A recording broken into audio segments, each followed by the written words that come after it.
Bonjour Clémence. Bonjour Clémence. Bonjour, Prawang. Nous savons qu'à la clôture du sommet, il y aura la déclaration de Xiamen.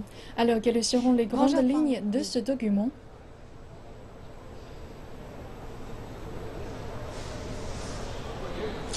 Oui, bonjour, Prawang. Hier, à l'issue de la réunion plénière des dirigeants des 5 États membres des BRICS, une déclaration commune a été adoptée. Cette déclaration comporte 71 articles divisés en 3 parties.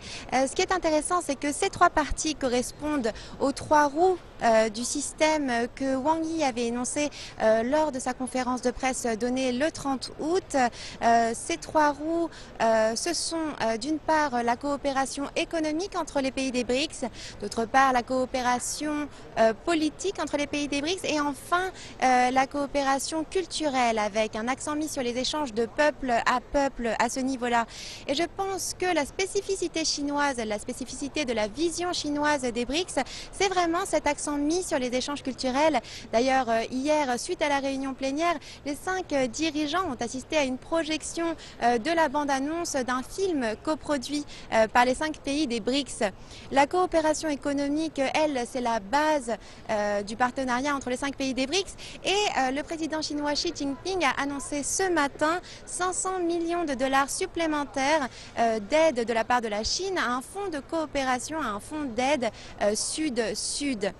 Donc ça, c'est pour la coopération économique. Et puis pour ce qui est de la coopération politique, c'est intéressant car cette fois-ci, les BRICS se sont exprimés de manière concertée, de manière conjointe sur quelques questions de sécurité internationale, notamment la résolution du conflit syrien, notamment la résolution du conflit israélo-palestinien et également sur la dénucléarisation de la péninsule coréenne.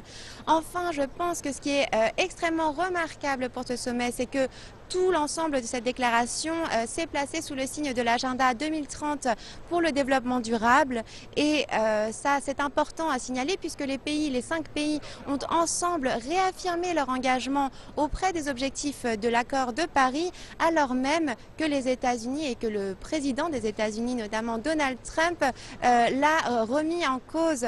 Donc je pense que ça c'est important, ça positionne bien les BRICS comme un groupe et ça positionne les BRICS également comme une alternative viable aux États-Unis de Donald Trump. Ça, je crois que c'est une véritable ambition de ce sommet qui a été réalisée. À vous, Pan.